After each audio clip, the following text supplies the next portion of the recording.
Disclaimer. This channel does not promote any violent, harmful or illegal activities. All content provided by this channel is meant for an educational purpose only. টোটো কেনার জন্য 6 দিনের পুত্র সন্তানকে বিক্রির চেষ্টা, দম্পতিকে হাতে নাতে ধরে ফেললেন এলাকার বাসিন্দারা। এই ঘটনায় হতবাক স্থানীয়রা। সংসারে অভাব, কিন্তু অভাবের তাড়নায় দম্পতির এমন কাণ্ডে হতবাক সকলে। কিন্তু কেন এমনটা করতে যাচ্ছিলেন ওই দম্পতি? শুধুই কি অভাব, নাকি এর পেছনে রয়েছে অন্য কোনো কারণ? দম্পতির এমন কাণ্ডে উঠছে একাধিক প্রশ্ন। অভাবের তাড়নায় 6 দিনের পুত্র সন্তান বিক্রির চেষ্টা দম্পতির, কিন্তু তার আগেই দম্পতিকে হাতে নাতে ধরে ফেলে এলাকাবাসী। ঘটনায় চাঞ্চল্য কাছড়াপাড়া পৌরসভার 1 নম্বর ওয়ার্ডের ফোরম্যান কলোনিতে। জানা যায়, কাছড়াপাড়া পৌরসভার 1 নম্বর ওয়ার্ডের ফোরম্যান কলোনিতে স্ত্রীকে নিয়ে বসবাস করেন পেশায় ভ্যান চালক নিতাই রায়।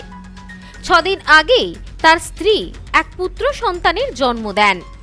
এলাকাবাসীর অভিযোগ, এদিন 3 জন মহিলা নিতাই রায়ের বাড়িতে আসেন। বেশ কিছু সময় পর তারা বাড়ি থেকে বেরিয়ে যান। এরপর সেই পুত্র সন্তানটিকে নিয়ে ওই মহিলাদের পিছন পিছন বেরিয়ে যায় তার মা। যা দেখে সন্দেহ হয় প্রতিবেশীদের।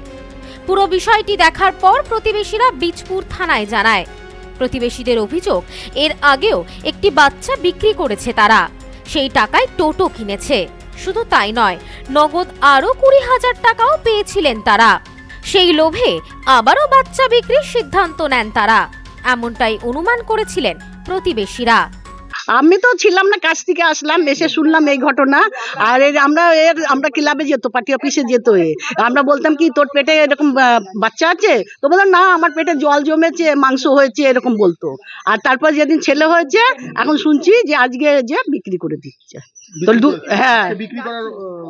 হ্যাঁ, মানে 2টো মহিলা নিয়ে এসে, আমরা চিনি না মহিলাদেরকে, নিয়ে এসে ভ্যানে করে তারপরে নিয়ে গেছে। হ্যাঁ, আগেও একটা বাচ্চা বিক্রি করেছে পুরনো বিলাকে। হ্যাঁ, আমরা কেউ কিছু বলিনি, আমরা চুপচাপ ছিলাম। ও টোটো বললো কি, যে এখন বললো না যে দান করেছি, দান করেনি, টোটো দিয়েছে। বলছে টোটো দিয়েছে, আমি ওকে দিয়ে দিয়েছি দান করে। আমরা চাইছি যে এখানে এইগুলো এখানে চলবে না। এরপর বাচ্চাটিকে বিক্রির আগে হাতে নাতে ওই দম্পতিকে ধরে এলাকাবাসী। প্রথমে দম্পতিকে জিজ্ঞাসা করতেই শিশুটির বাবা জানায়, বাচ্চাটিকে নিয়ে ডাক্তার দেখানোর জন্য ডাক্তারখানায় নিয়ে যাওয়া হচ্ছিল। এরপর স্থানীয়রা চেপে ধরতেই সত্যি কথা স্বীকার করে নেন তিনি। এই বিষয়ে শিশুটির বাবা নিতাই রায় জানান, আমার কাছে বাচ্চা কিনতে কয়েকজন এসেছিল, কিন্তু আমি এখন বাচ্চাটি বিক্রি করব না বলে দিয়েছি, হয়তো পরে বিক্রি করতাম। ওরা আমাকে নতুন টোটো কিনে দেবে বলেছিল। বাচ্চাটি বিক্রি করলে আমি টোটো পাবো, কিন্তু আমি ওদেরকে বলে দিয়েছি এখন আমি বাচ্চা বিক্রি করব না। বাচ্চার আমার অভিযোগ নেই, আর আমি বাচ্চা বেচবো এমন কোনো কথা নেই। ঠিক আছে, আমি বাচ্চা বেচবো এমন কোনো কথা নেই। পাড়ার এত লোক অভিযোগ করছে, ঘটনাটা কি ঘটেছে? আমি আজকে বাচ্চাকে ডাক্তার দেখাতে নিয়ে যাচ্ছি। ডাক্তারকে দেখা যায় ওই হেলথ সেন্টারের ওই দিদি, তো বলছে কি যে নিতাই কবে হলো বাচ্চা? তা আমি বলে এই তো হলো দিদি। তো বলছে কি বেচতে যাচ্ছ? না দিদি, আমি বেচতে যাচ্ছি না, আমি ডাক্তারের কাছে যাচ্ছি। ঠিক আছে, তা আমরা চলে গেছি। তারপরে ওই দিদি কি করেছে, এই সব ইয়ে করেছে নাকি।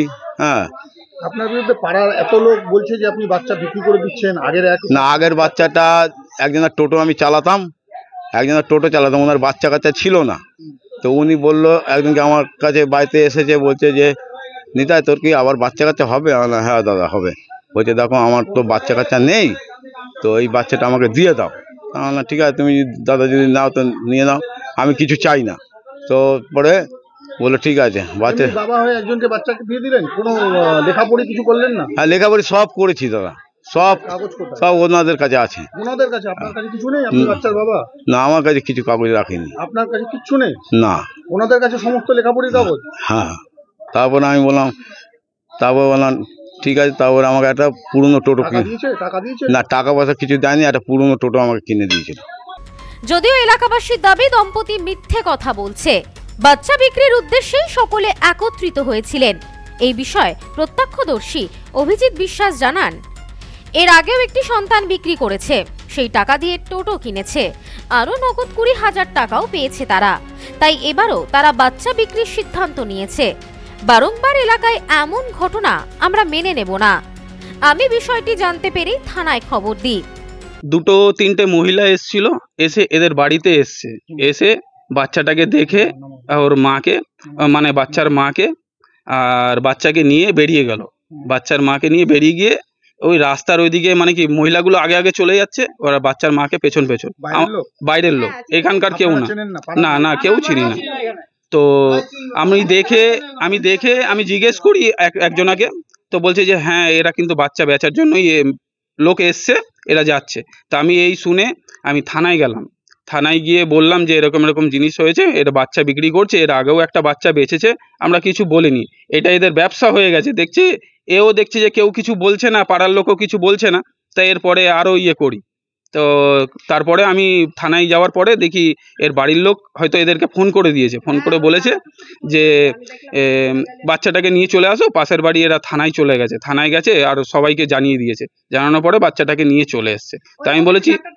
তা আমি বলেছি ঠিক আছে, বাচ্চাটা থাকুক, বাচ্চাটা যাতে না বেচে। বাচ্চাটা না বেচলে এই যে এর মা রয়েছে এখানে, এদেরকে না করেছি আমি অনেক, শোনেনি আমার কথা। তা আমি বাধ্যতামূলক আজকে প্রেস ডাকতে বাধ্য হলাম আর থানায় গেছিলাম। থানা থেকে বললো যে ঠিক আছে তুমি একটা লিখিত কিছু দিয়ে যাও। আমি লিখিত দিয়ে এসেছি। টাকার লোভে দম্পতির এমন সিদ্ধান্তে হতবাক হয়ে গিয়েছে এলাকাবাসী। কি করে মা বাবা পারে এমন কাজ করতে? এদিনের এই ঘটনায় স্বাভাবিকভাবেই উঠে আসছে এই প্রশ্ন। দম্পতির ওপর ক্ষুব্ধ এলাকাবাসী। এই ঘটনায় যথেষ্ট চাঞ্চল্য ছড়িয়েছে গোটা এলাকায়। Bureau report, news Sampriti guest house, hotel and restaurant. সমস্ত আধুনিক সুবিধাযুক্ত AC double bedroom, standard double bedroom, twin bedroom, deluxe double bedroom. আমাদের হোটেলেই রয়েছে বাঙালির খাবার সহ মাল্টি কুইজিন রেস্টুরেন্ট। শহরের মধ্যে অথচ সম্পূর্ণ নিরাপদ পরিবেশে থাকা খাওয়ার একমাত্র ঠিকানা Sampriti guest house, hotel and restaurant, Chakdah road, টবাজার, বনগাঁ। ফোন 03215257603।